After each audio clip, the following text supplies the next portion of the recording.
Good morning, good afternoon, good evening.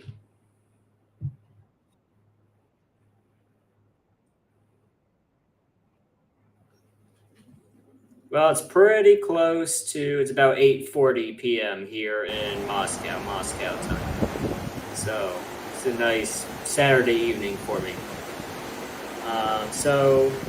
Thanks for having me on. I understand you wanted to talk about these military aid shipments to Ukraine, specifically the Abrams tanks that are being promised right now.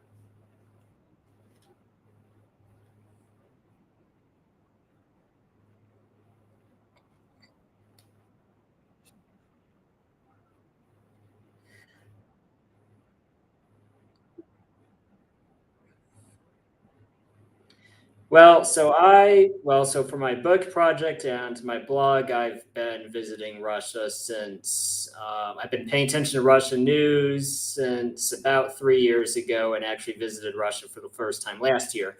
So I would say, in comparison, how different things are. No, I mean as far as the atmosphere goes, you wouldn't necessarily know there is a war, though there are references to it. You can see some posters, you can see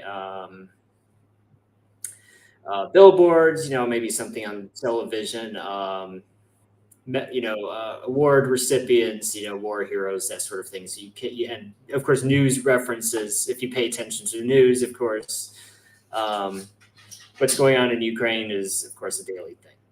Um, so I would say it's not.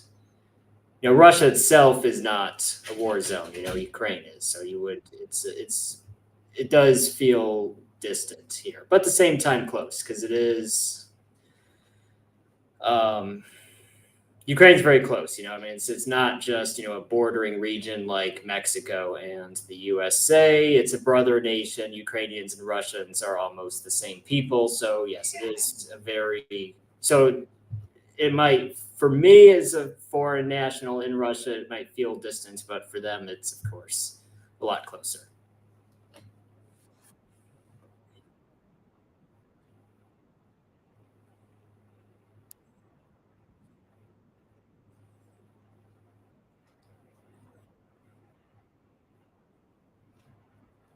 Well, so there have been, of course, shellings in the Russian border regions, Crimea, in Belgrade, especially.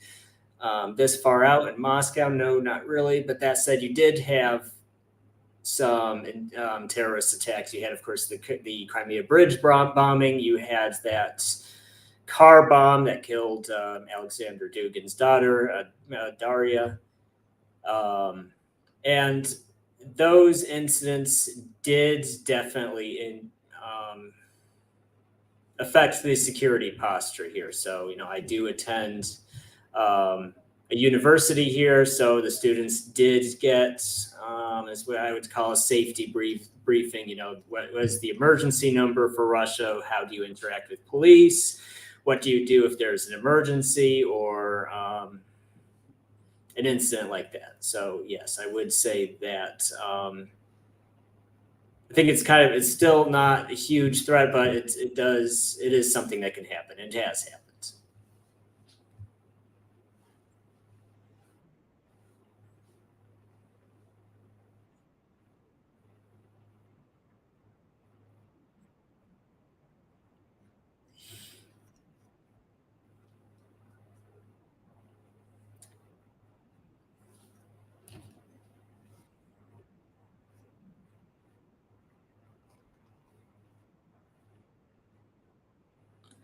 About what specifically?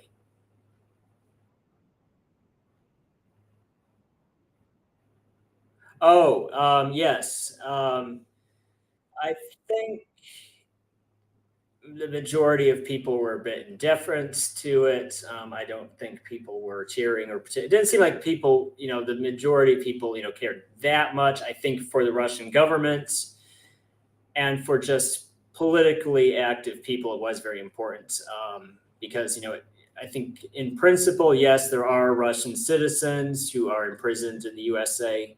Um, double digits. There's quite a few. And for whatever reason, Bout was particularly important to them.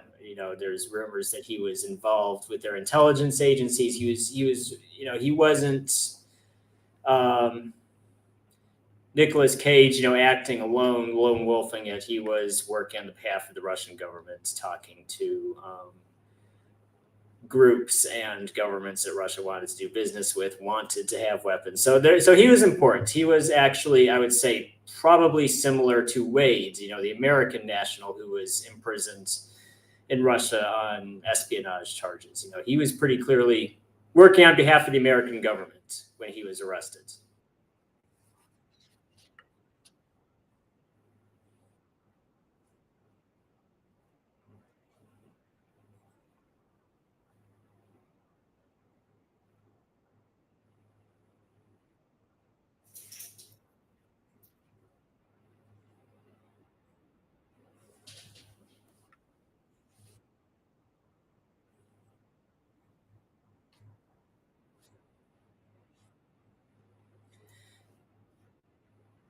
Yes, that is strange, but like you said, it's not unheard of to have more than one passport for an American citizen. It's not illegal either. But the strangest thing about him is that he was arrested in a hotel room with another man. I mean, really, the only reason you would be meeting another guy in a hotel room is either because you're a spy or you're hooking up. Really, those are the only two reasons. And apparently, it wasn't to hook up. So it was because he was a spy. So I mean, let's just be honest about the whole thing. It's unlikely he was framed because I mean, in what scenario would you do that? Um, but as far as my opinion on it, I think it's kind of interesting. It shows kind of the mentality of the Biden administration. The powers that be right now, because you can see the paper trail leading up to it. The Russians said, "Okay, this is our guy. We want our guy. We have two of your people. Who do you want?" And the answer from Biden was very clearly they wanted Griner, even though her overall her charges were much more minor. It's just for a simple drug crime that she was arrested for. Her overall prison sentence was harsh, but it was still much smaller than his, and he had been in prison for longer. So really, when you look, and from what I understand, he's suffering some chronic health problems. So really, in every category, he would have been the better choice from the American perspective. But Griner is a millionaire. She's a sports star. She's more diverse than Wade. It's just, um, yeah, it's kind of it's baffling. It's amazing actually. That was the choice that was made.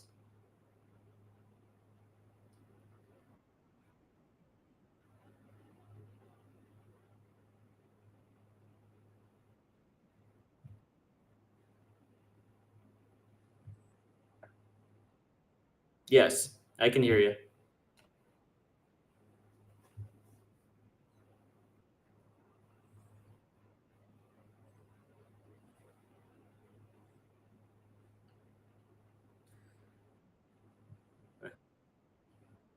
Yes. So anyway, so that's my opinion of the whole Detroit.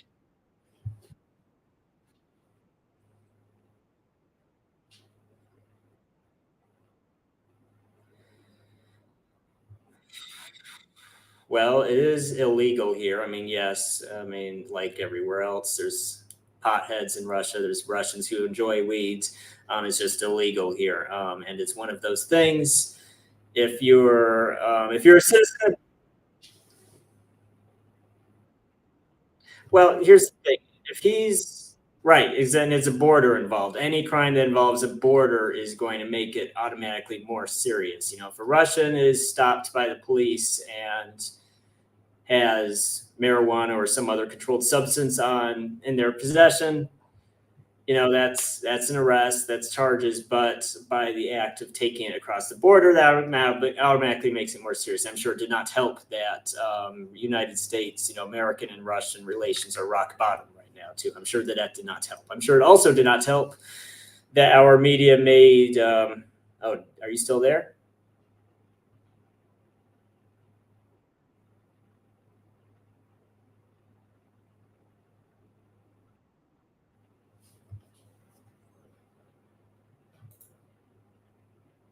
There you are. Okay. Hooray! Oh, but we can't hear you. We cannot hear you.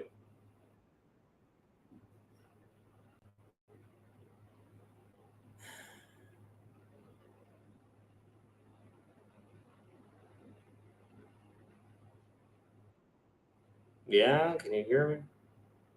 Yeah, we can. Okay.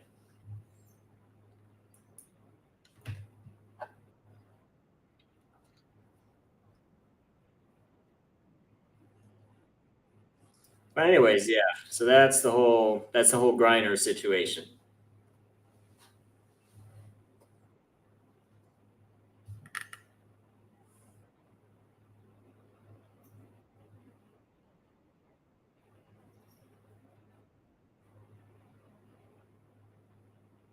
Okay, I mean it works. We should just leave it alone. Leave it alone. It works. Touching it makes it not work. So let's leave it.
Well, and that's exactly what it is. I'm sure he's, working with the Russian government in some way, playing some official role with them. And it's not, I mean, he's a middleman. I mean, it's like saying if you have a car dealership and one of the salesmen on the floor is arrested and put in prison, the business doesn't shut down. They just hire someone else. I mean, he's a middleman. He's not the one building the tanks with his bare hands. He's not building the rifles. There's customer. Russia is the world's second largest weapons manufacturer behind the USA. There's people, there's countries, and there's organizations that want weapons. The customer and the manufacturer would meet regardless. Exactly.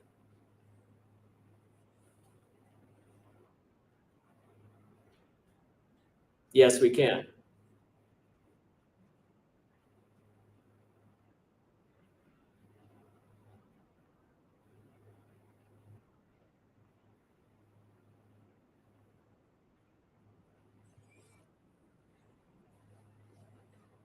Oh.